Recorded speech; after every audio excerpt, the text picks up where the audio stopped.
O principal indicador da qualidade da educação brasileira registrou o melhor resultado da série histórica no ano passado, de acordo com o relatório divulgado nesta semana. O Índice de Desenvolvimento da Educação Básica, o IDEB, apresentou como notas mais altas e o maior aumento acumulado desde 2005. Para a gente ampliar essa discussão, eu converso agora com o Saulo Pequeno, que é professor de Pedagogia do Centro Universitário de Brasília. Boa tarde, professor, um prazer te receber. Boa tarde, Kobayashi. Boa tarde a todos. Professor, qual a sua análise a respeito desses números que a gente tem repercutido? Nós temos que destacar, em primeiro lugar, o avanço histórico e a conquista que foi feita pela educação brasileira como um todo, quando a gente observa o aumento do índice do IDEB para todas as etapas da educação brasileira, tanto no ensino fundamental, anos iniciais e finais, quanto para o ensino médio. Enquanto ainda tem desafios, índices que ficaram abaixo da meta, o aumento generalizado é algo que deve ser celebrado, porque enquanto é mais comum a gente observar o aumento de alguns estados, de algumas regiões, dessa vez a gente viu um aumento generalizado. Isso indica uma coordenação de esforços entre os entes federados como um todo e um compromisso da população brasileira com as necessidades históricas de melhora da educação escolar no nosso país. Professor Saulo, eu vou chamar para a nossa conversa a Cíntia Nunes, ela é a nossa analista do programa de hoje, ela vai te fazer a próxima pergunta. Boa tarde, professor. Prazer. Professor, a que o senhor imputa esse aumento? Não apenas, eu gostaria de ouvir, não apenas numa questão de política, mas em questão de políticas, né? Então, a que esse aumento pode ser acreditado, não a quem, mas também se esse aumento ele repercute nas fases seguintes da educação. Se a gente pode enxergar isso como algo que vem num crescente e também repercutindo não só aqui no ensino básico, né, no fundamental, mas também isso vem trazendo uma melhoria da educação como um todo no país. Muito obrigada. Boa tarde, Cíntia. Bom, eu acredito que existem áreas que a gente pode dar alguma atenção ao fazer essa análise.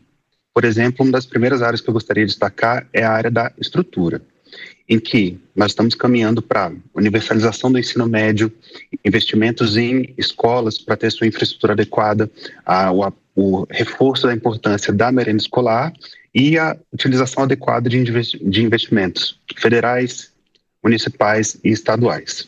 Para além disso, é importante a gente destacar a gestão educacional e suas políticas, levando em consideração elementos como a busca pela composição da escola com profissionais efetivos e não somente substitutos, a integração da comunidade para uma gestão democrática, ouvir as famílias, ouvir professoras e professores, ouvir anseios de estudantes, além do compromisso didático-pedagógico, principalmente em termos dos principais destaques que a gente observa, que houveram esforços por parte do corpo docente para haver uma coordenação entre áreas, principalmente para fazer com que haja uma recomposição de aprendizagens, que a gente às vezes ouve como reforço, educação integral, mas justamente para identificar aquelas lacunas que aconteceram em determinada etapa da formação, para não chegar no final e perder estudante para evasão ou para reprovação, mas para que isso aconteça ao longo do processo,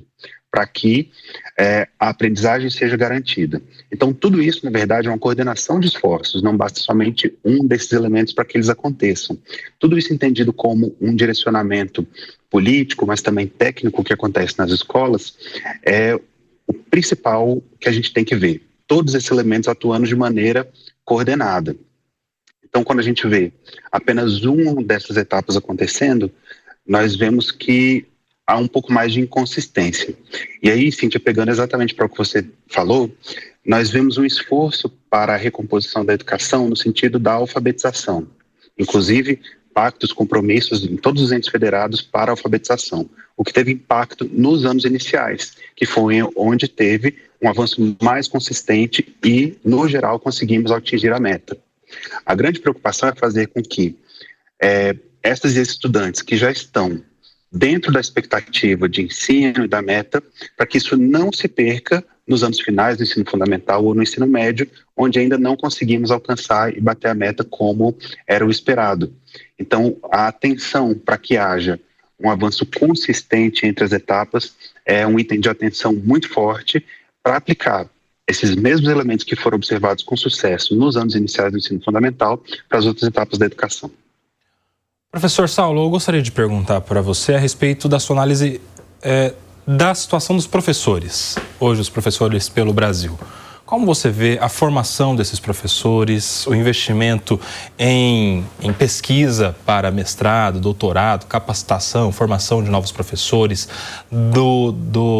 da remuneração desses professores, o que a gente precisaria fazer para melhorar a condição dos professores pelo Brasil?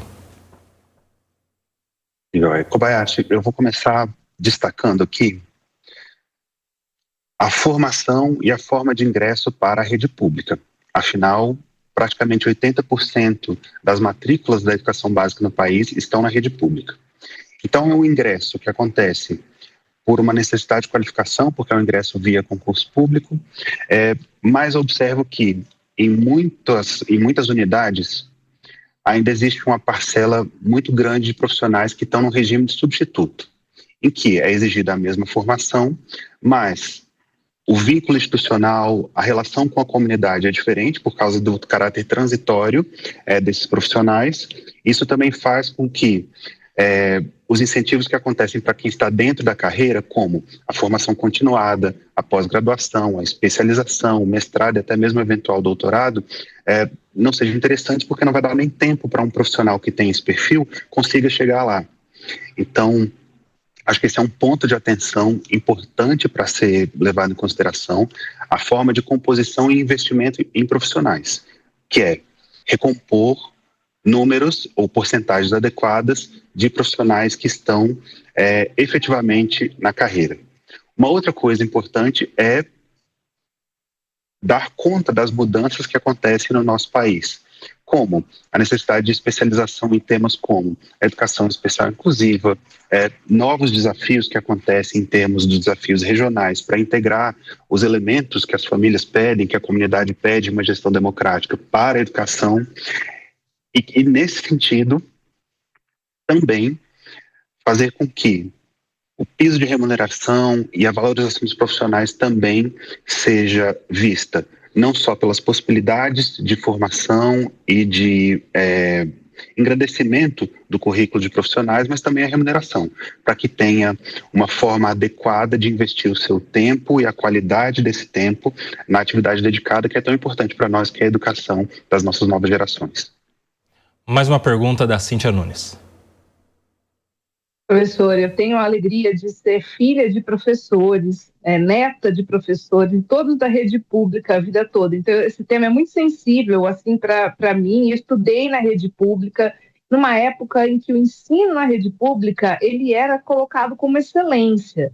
Então, assim, dificilmente as pessoas iam para a rede particular, porque o filho da rede pública era mais severa, na questão, inclusive, mesmo de avaliações. E a gente viu uma mudança durante todos esses anos, desde que eu fui aluna, muito tempo se passou, mas a gente vê uma mudança nesse sentido. O senhor acha que existe um caminho de resgate para que um dia a gente possa, não importa sobre qual governo, porque quem quer o melhor do seu país, que é a melhoria da educação, é a base, né? Mas a gente vê aí alguma luz no fim do túnel de que um dia a gente possa realmente encontrar o ensino público tão validado novamente, com uma qualificação, como o senhor muito bem disse, como uma promoção dos professores. O senhor vê um futuro nesse sentido? E uma outra pergunta que a gente percebe é que as crianças vão muito bem durante o começo da sua vida acadêmica, elas são engajadas, mas quando vai chegando a adolescência, a gente tem essa evasão, a gente percebe que muitos jovens não concluem o ensino médio. Quais seriam as medidas que o senhor vê como possíveis, adequadas, para que a gente possa manter, né, essa questão da permanência do jovem em sala de aula, para a gente realmente começar a mudar o estado de coisas, mudar esse ciclo e ter realmente a questão da cidadania como a base da educação. Gostaria de ouvi-lo. Obrigado, Cíntia. Bom, eu vou primeiro na primeira pergunta que você me fez. Bom, não existe milagre na educação. E a área da educação tem essa característica de dar resultados a médio e longo prazo. Então, fazer os investimentos na área de educação sempre requer paciência, que às vezes os ciclos e a ansiedade que a gente tem para ver a melhora das nossas gerações, às vezes não acomoda. Então, acho que a primeira coisa é tratar os dados que estão disponíveis, como por exemplo o IDEB, como um diagnóstico e tratá-los com urgência e ao mesmo tempo ter paciência e acreditar nesses investimentos para que isso tudo dê resultado no futuro. A gente pode falar, eu posso falar assim de maneira geral, né?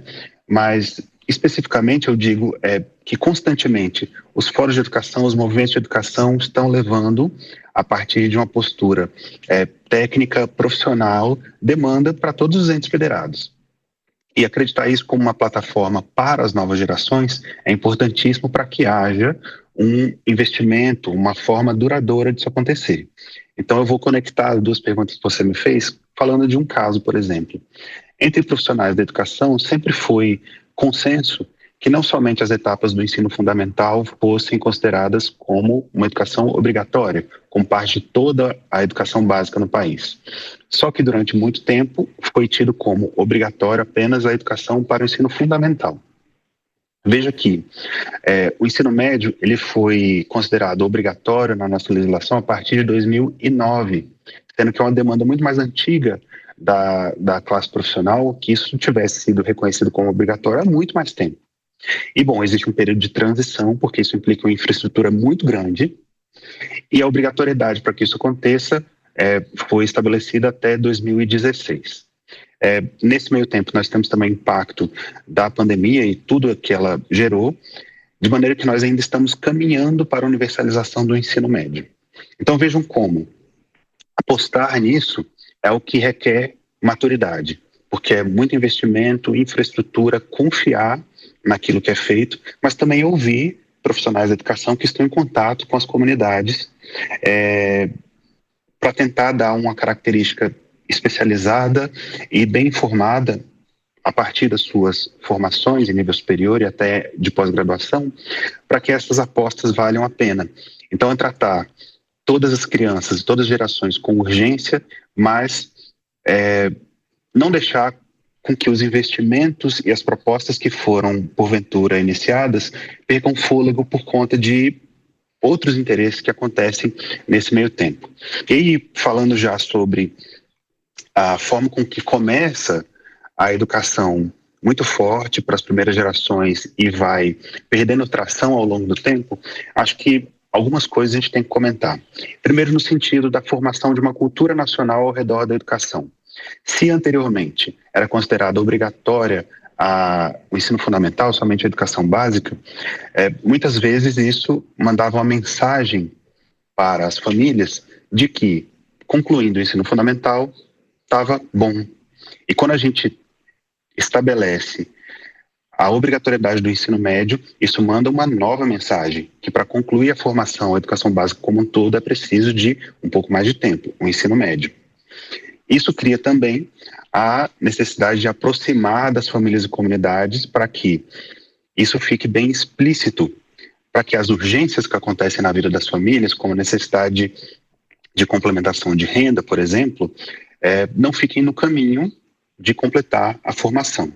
E aí um terceiro elemento que eu colocaria é a forma com que a estrutura federativa da educação acontece. Bom, os anos iniciais do ensino fundamental são de responsabilidade dos municípios, enquanto os anos finais do ensino fundamental é de responsabilidade compartilhada entre municípios e estados, mas geralmente municipal.